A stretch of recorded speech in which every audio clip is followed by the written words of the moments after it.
Monday, May 4th, 2009. Earth History Share this. The messages on this site build on each other. For their full impact, read them in sequence, beginning with September 2008. They detail the situation on this planet and our place in the universe as communicated to me. I hope, by presenting them to you, that they spark your curiosity and a decision to join with others to create a new civilization. As always, I encourage you to seek your own unique truth. Please see the notice below for a way in which you may more fully participate with these messages. This is my 36th posting to Mark's Corner for 2009. I am most pleased to welcome Adrial again. Her message is in response to a question that many are asking. Greetings to my loved ones on Earth and elsewhere in the universe. The Pleiadians are one of the star civilizations who have been interested in Earth since the beginning. They supplied some of the original peoples to this planet as part of the Starseed project. The Pleiadians are what you would identify as the white race, with blonde hair and blue eyes. They are generally highly spiritual, while maintaining an emotional compatibility with the humans of Earth. Another star civilization that was involved with seeding Earth is the Surians. They are a beautiful dark-skinned race who contributed to Earth's original population, the black people. They are a very strong and mentally evolved civilization. The black race on Earth received a powerful manipulation of their DNA to make them into physical slaves for the agents of the dark energy.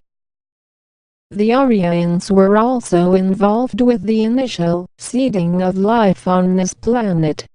They contributed the yellow race. And as you already know, those from Andromeda brought the red race. The yellow race was settled in Asia. The red race in the Americas. The red race journeyed to Asia across the Bering Strait, settling some of their numbers in Asia and mingling with the yellow race. They were subsequently thrown out by the yellow race many centuries later, returning to the Americas in the second wave of settlement.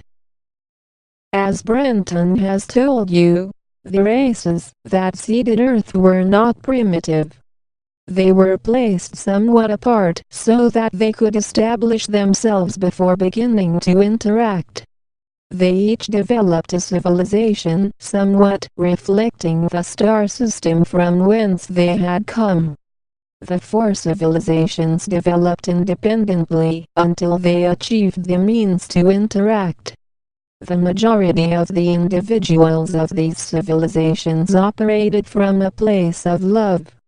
They knew of their origins, knew of the Creator, and were telepathic. They valued their direct connection to God.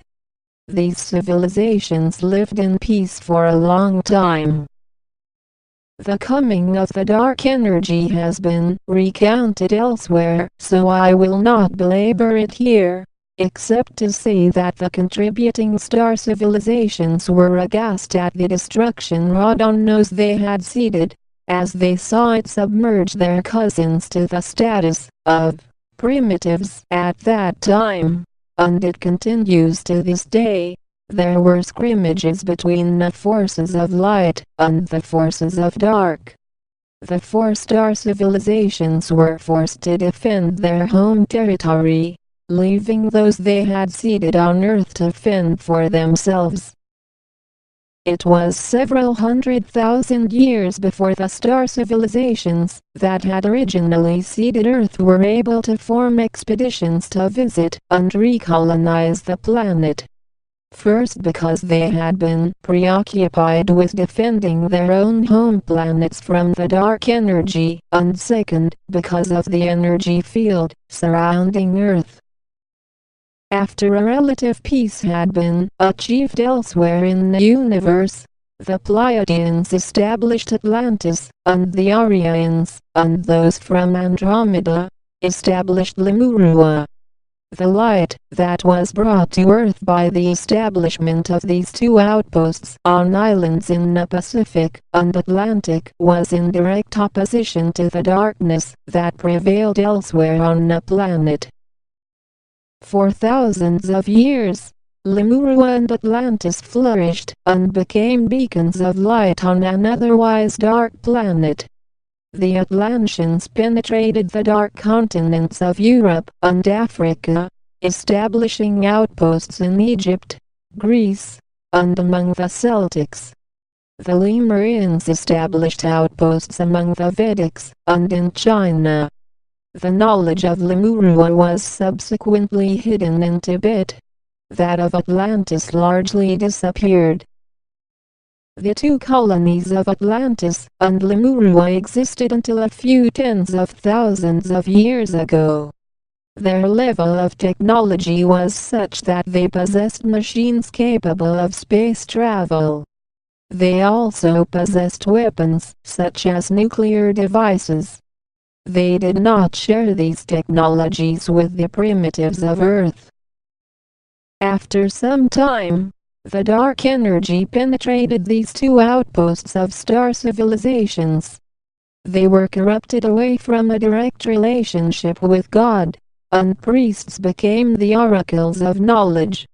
The pyramids built around the planet were the results of Atlantean influence. Lemurua came to see them as an energetic threat. War erupted, led by agents of the dark energy, who had successfully penetrated the ranks of the priests. In great anger, the dark energy submerged the two island nations beneath the oceans, but only after they had essentially destroyed themselves by becoming trapped in their own fear and anger. Their technologies, such as the energy crystals for generating electricity, were hidden from the primitives. The primitives continued to struggle upward because the Creator's light in each would not be submerged by the dark energy for long.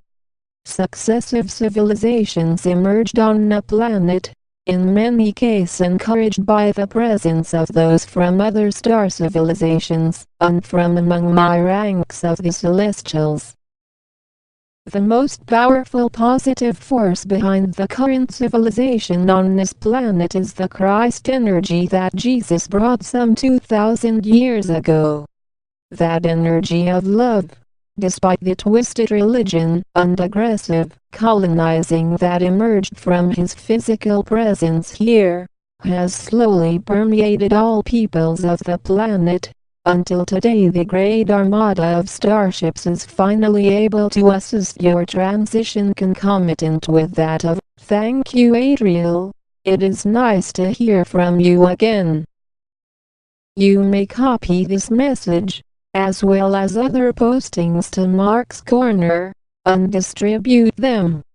Please do so in total, preserving all notations and attributions. Those who are communicating with me have said that they will entertain questions as long as they are not specific to personal circumstances. Please send your queries to me at copy@zqyx.org.